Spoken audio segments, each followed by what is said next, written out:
Right, so there are a lot of people out there trying to misrepresent who Martin Luther King was. My last name is actually Martin. His first name is Martin. I always felt a spiritual connection to him. This is his last interview. Martin Luther King was in talks with Malcolm X before Malcolm X was killed, and he decided that, look, first of all, everybody says Martin Luther King was soft. He was all about Gandhi's passive resistance. Don't fight, just protest. No, that was all an act. Martin Luther King understood that if he took his people to war and he engaged in the armed struggle, they would get wiped out because black people didn't have any organized sword. They didn't have a source to get weapons, didn't have any training.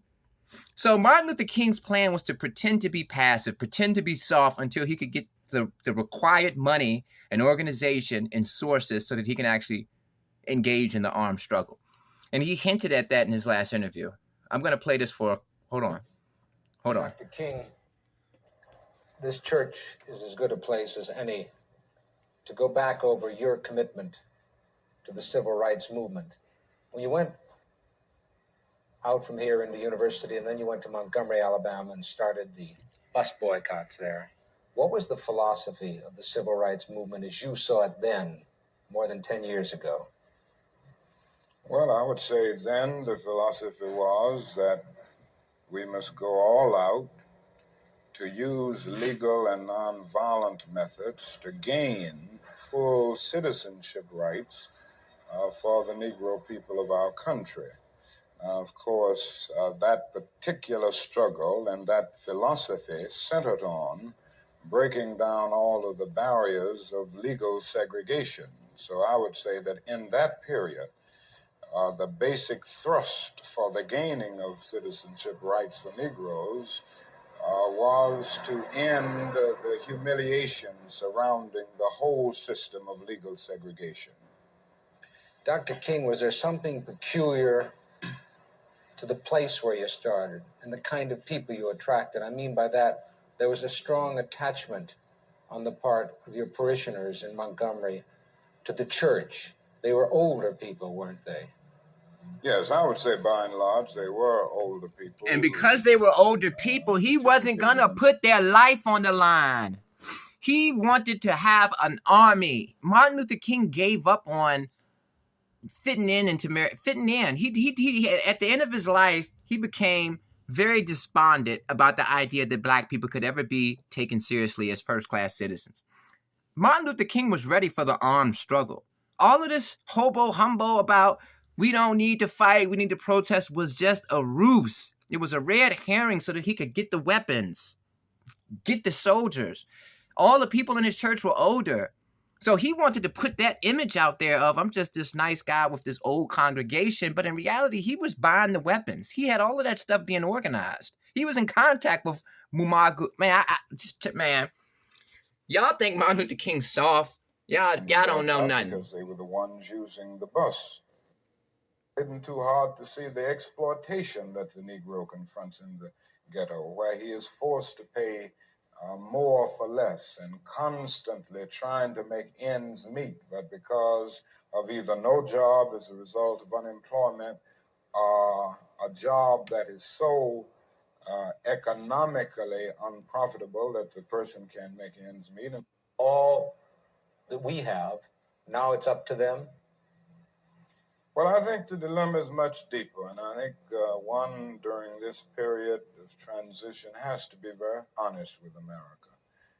And honesty impels me to admit that America has broad racist elements still alive. Racism is still existing in American society in many areas of the society, North and South.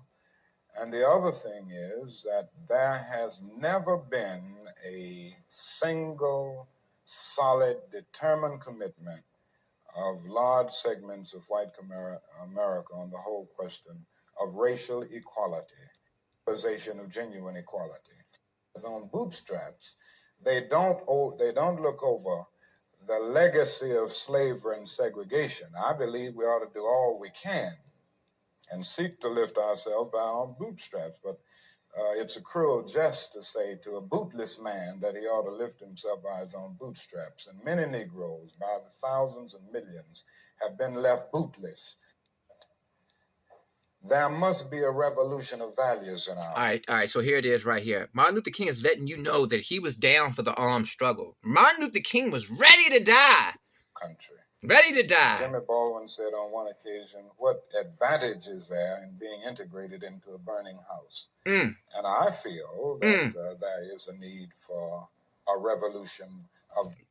Martin Luther King was ready to die. When Martin Luther King gave that speech, I have that mountaintop, and he was, man, I gotta show that, because Martin Luther King was ready to die. He was ready to die. He was ready. He had the arms. Everything was already. We get the weapons from Russia, get the weapons from China. He was meeting with look, all of it was already. It was already organized. Muammar Gaddafi, even Wally Soyinka from Nigeria. Everybody. It was about to be an armed struggle, man. They had to kill Martin, because he was ready to die. Just be true to what you said on paper.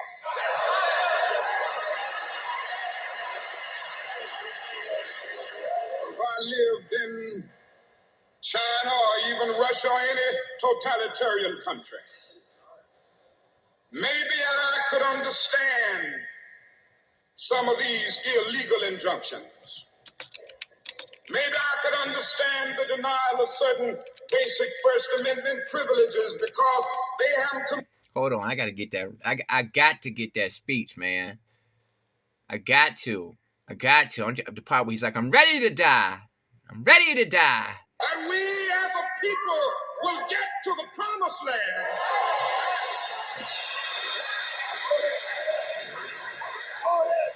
So I'm happy tonight. I'm not worried about anything. I'm not fearing any man. Mine eyes have seen the glory of the coming of the Lord.